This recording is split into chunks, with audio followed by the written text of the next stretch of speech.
সকলোকে ধন্যবাদ জ্ঞাপন কৰিছোঁ। আজি যেহেতু আমাৰ এই কোকৰাঝাৰ অঞ্চলত এটা আমাৰ ৰূপনাথ ব্ৰহ্ম মেডিকেল হস্পিটেলটো লৈ পেলাই এটা পৰিৱেশ সৃষ্টি হৈছে। আমাৰ ইয়াৰ বিষয়ে আমাৰ সতীৰ্থ বন্ধু উকিল ডাঙৰীয়াই ক'লে, এতিয়া আৰু ইয়াৰ বিষয়ে আৰু ক'বলগীয়া নাই। এইটো এনে এটা এই অঞ্চলৰ পৰিৱেশটো নষ্ট কৰাৰ কাৰণে BPF বাহিনীৰ এটা প্ৰচেষ্টা। গতিকে মই সেই দিশত নকোৱা কৰি আমাৰ বিশেষ কৰি এইদিনাখন যে আমি জয়যুক্ত হোৱা আমাৰ অসমৰ মুখ্যমন্ত্ৰী ডাঙৰীয়াই যে আমাৰ এই কোকৰাঝাৰ সমষ্টিৰ যি এটা নতুন এটা পৰিৱৰ্তন আমাক দিলে, আমি তেখেতক আপোনালোকৰ মিডিয়াৰ থ্ৰুৱেদি ধন্যবাদ জ্ঞাপন কৰিছোঁ।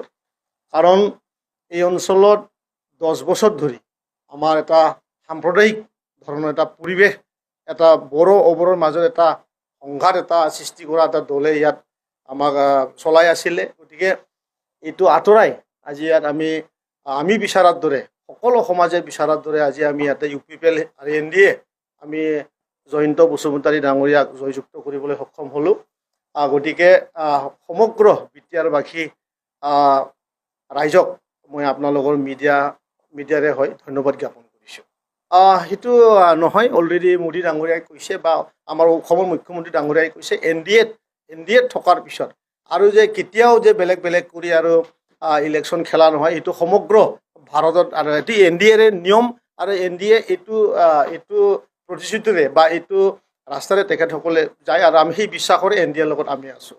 গতিকে অনাগত যোনটো ইলেকশ্যন হ'বলৈ আহি আছে তাত আমি NDA হৈয়ে কোকৰাঝাৰ সমষ্টিটো আমি ফাইট কৰিম আৰু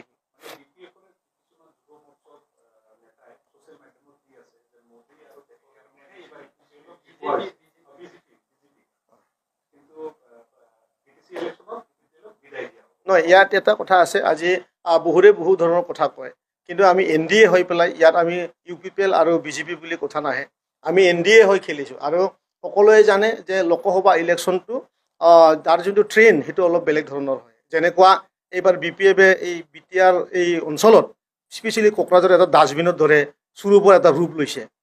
ডাষ্টবিন মানে আপোনালোকে গম পায় যে BPF বুলি সেই কোকৰাঝাৰ সমষ্টিত নায়েই, কিন্তু কিছুমান মানুহে যোনে সাম্প্ৰদায়িক ভাল পায়, যোনে জাতি লৈ পেলাই ৰাজনীতি কৰিবলৈ ভাল পায়, তেখেতসকলে ভোট দিবলৈ জেগা পোৱা নাই। গতিকে তেখেতসকলৰ যোনটো ডাষ্টবিন, BPF যিহেতু আজিৰ দিনত ডাষ্টবিন, সেই ডাষ্টবিনৰ ভোটকেইটা পৰিছে, বেলেগ একো নাই। ইয়াত BTCত আৰু BPF আৰু নাই। আপোনালোকক আজি আমি ক'ব পাৰোঁ যে অহা যোনটো BTC ইলেকশ্যন, এই BTC ইলেকশ্যন তেখেতসকলে 40টাৰ মাজত এটাও সমষ্টি নিজিকে।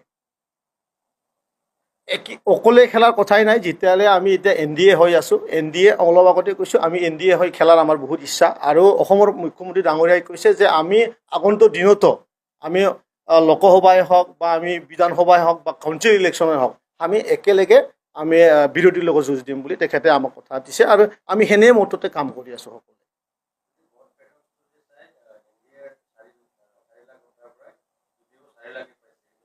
মই সেইটোৱে কৈছোঁ, BPF-ৰ সকলো ভোটবিলাক ডাষ্টবিনৰ ভোট, ডাষ্টবিন।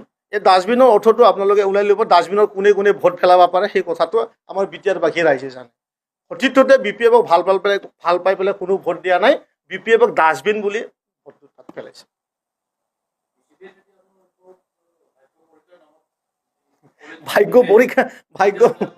ভাগ্য পৰীক্ষাৰ কাৰণে লটাৰীহে কাটিব লাগিব। ৰাজনীতিকত নহ'ব সেইটো। ৰাজনীতিকত আমি সকলোৱে ভাই আৰু আমি ভাই হ'লে NDA হৈ আমি অহা দিনতো আমি এনেকৈ যাম।